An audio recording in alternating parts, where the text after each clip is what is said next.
Welcome, Alan, the Bajan Scout, back to give us some of his fantasy picks. What do you have for us, Alan? Well, Terry, there's quite a bit on the injury front that we need to get to because there have been a few guys who've gone hurt over the last few weeks that may be coming back. A few guys who went into the COVID protocol that might be coming back as well. So, quite a few roster updates you may need to keep track of here. So, starting with Vujovic, he and Embiid were diagnosed with COVID, so they're both going to be out for a little while. I think they're both are still early in. We still don't know exactly when they're going to be back. It's at least 10 days, but both are still early in that process right now. Laurie Marketing, he should be back soon, along with Chris Middleton, maybe within a week or so. They should both clear protocol. Jimmy Butler, he was injured over the last week or so. He should be back soon as well. Giannis should also be back soon. I think he had a small injury. Jaylen Brown was out with a hamstring injury, and he should be back sometime next week, maybe week after as well. Unfortunately, Colin Sexton had a MCL tear, so he's going to be out for the rest of the season. So if you have him on your roster, probably good to drop him and get someone else to replace him for now. Michael Porter Jr., and he was on my big picks to make a big jump this year, but he started the year really slow. And now you're hearing that he's going to be out with a back issue for the foreseeable future. So, yeah, I guess you could probably hold on to him until you hear a bit more, but I think he's going to be out for a little while. Klay Thompson, slated to be back sometime in December. He's been out for almost 2 years. So I guess if you're a Klay Thompson truther, you can probably pick him up now if he's still available. But he's been out for 2 years, so I don't know what type of rhythm he's going back in. But the Warriors are playing well right now, so I think they may bring him back pretty soon. LeBron is LeBron with his abdominal strain too. I think he may be out another couple of weeks, but don't have a whole lot of details on that. We have to wait and see. And Taylor Horton Tucker, he's been practicing again this week, so he should be back maybe sometime next week. And Rui Hachimura, he was out for personal reasons. He hasn't played at all for the entire season. He probably should be back, I think, within a couple of weeks. What the team's saying, they think they're trying to ramp him up now with his activity. Couple other guys that are more on the horizon. Victor Oladipo, still not traveling with the team or anything, so I think he's going to be out maybe until probably around January. Same for TJ Warren. They got some good news with his recovery with his stress fracture in his foot. So they're targeting probably around January for his return. And Kawhi Leonard seems to be ahead of schedule. I think he was scheduled to be back around March. But they say he seems to be ahead of schedule, but you know how Kawhi is with injuries, so that might be good news if he decides to come back and play. But he may be a little more conservative in his approach, so we have to wait and see there. So those are the main things on the injury front. So, anything else for us? I try to pick up somebody now to make a push to get to the top. Well, I told you guys about Tyrese Maxey, and particularly with Embiid going down, he's had some huge games this week. So if he's still available anywhere in your league, you're trying to pick him up. Will Barton was available a little while ago, so I told you guys about him, and he's been playing extremely well, particularly with the world champion, the MVP going down, taking down Morrissey the other night. So with that suspension, so Barton got a bit. His numbers has been going up recently. Also with Porter Jr. being out, Barton's actually played quite a bit as well. If Andre Drummond or Ricky Rubio, again, those are two teams that really have injuries. Ricky Rubio with Sexton going down with his MCL. If he's available, he's a good guy to pick up as well. He was playing extremely well early on. And two other guys, Thaddeus and Bobby Portis, again, two teams that have, Portis more so because Milwaukee had a lot of injuries. So if Portis is available, he's been pretty well since they've been very short-handed. And Thaddeus has not got a lot of time with the Spurs early on, but he seems to be picking up a bit now his activity. So those are a few guys you can look for on the fringes. Not sure if they're going to take you to the top, but they may help you on the spot. Okay, I'll try to look for those. But since you're the biggest star, I really want to get your opinion about a couple of other things. The first one was Ben Simmons.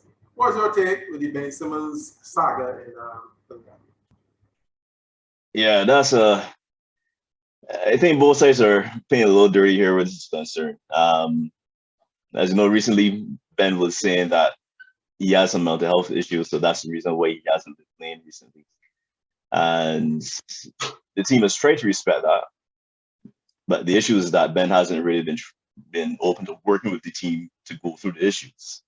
I mean, even when players have physical injuries, they normally will go through. They may have their own doctors, and they may go through and get surgery with another doctor. They may not use the team doctor, but at least there's always good communication between that doctor and the team, and they know exactly what's going on. Then during the redo that in this situation, he seems to want to use the Players Association doctor, then really not go forward and do much and have the team involved. So the Do you team think started that's finding him a again. trust issue though?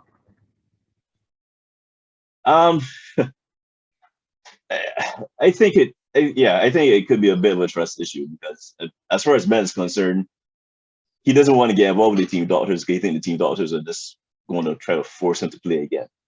But as far as the team is concerned, it's like, hey, if we were paying you, we need to be involved in some form or fashion. So that's why I say I think both teams are both sides are kind of playing a little bit dirty where this is concerned. Ben does not want to play and still thinks he should be paid even if he's not playing, and the team does not think they should have to pay him if he chooses to entirely isolate himself from the team in terms of playing, if they choose to isolate himself in terms of getting treatment or being involved in the treatment process. So yeah, it seems to be a lose-lose all around.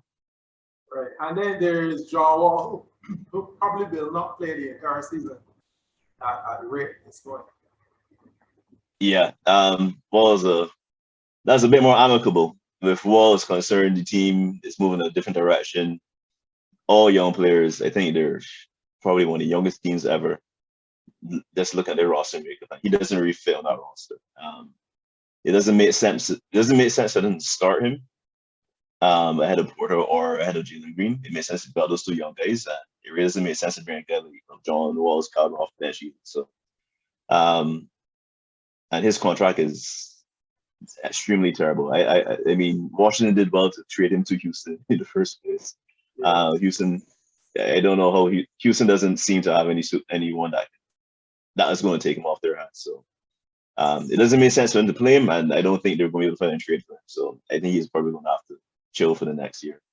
And he isn't giving any indication that he's going to reject his player option the next year either. I mean, I think a team might potentially take a chance on him if they thought he might reject that option, but yeah, he's taking his money, so you may not see John Wall for a couple years. I think maybe until he gets into the last year of his contract, then they think you may see him again. But maybe until then, I don't think so. Okay. And then there's Marvin Bagley the third. I don't know what is going on with him, but you have any info on him? Yeah, that's more like a reverse Ben Simmons situation. Remember, he was the number 2 pick of the draft, the same draft with 2018. So that's with Trae Young, Luka Doncic, DeAndre Ayton, and he hasn't been as good as any of those guys. So the Kings isn't a great organization to begin with, and they have soared on him a bit. One, because he hasn't lived up to expectations, given the guys that he top of that class, and he's been injured quite a bit as well. So he's kind of fallen out of favor with the organization, and they have made a decision they were going to trade him during the offseason. However, they were unable to find a trade for him. So similar to Ben Simmons, who said, well, you didn't trade me, so I'm just going to sit. They decided, well, we couldn't get you traded, Marvin, so you're not going to be the rotation. You're not going to be starting for us, even though you're one of our better players. We decided we're going to move on from you and go in a different direction. So that upset him naturally quite a bit, because this is also going to affect him in his pocket. I mean, they're going to continue to pay him, but the issue is that he is going to have a qualifying offer next year for his contract. And I think his qualifying offer is based on the amount of minutes he plays. So if he plays his normal minutes, I think it's up to what, $14 million like the offer would be. If he doesn't make that minutes quota, I think it's only around $7 million he's going to be eligible for that qualifying offer. So naturally, his agent is complaining quite a bit, trying to get him to play, particularly early on in the season. But as you would have heard recently, Walden wanted to bring him into the game, and he essentially refused to check into the game. So yeah, the relationship is just soured totally on both sides. That is also just like the Ben Simmons situation. That's also been mismanaged quite a bit. To me, that's more so from the organizational side.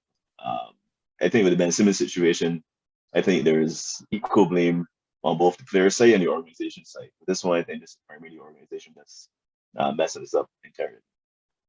But I think there have been rumblings for a trade offer between the Kings and the Sixers. So, sorry, not the Sixers, the Detroit Pistons. So I think he might be on the move soon, but we have to wait and see.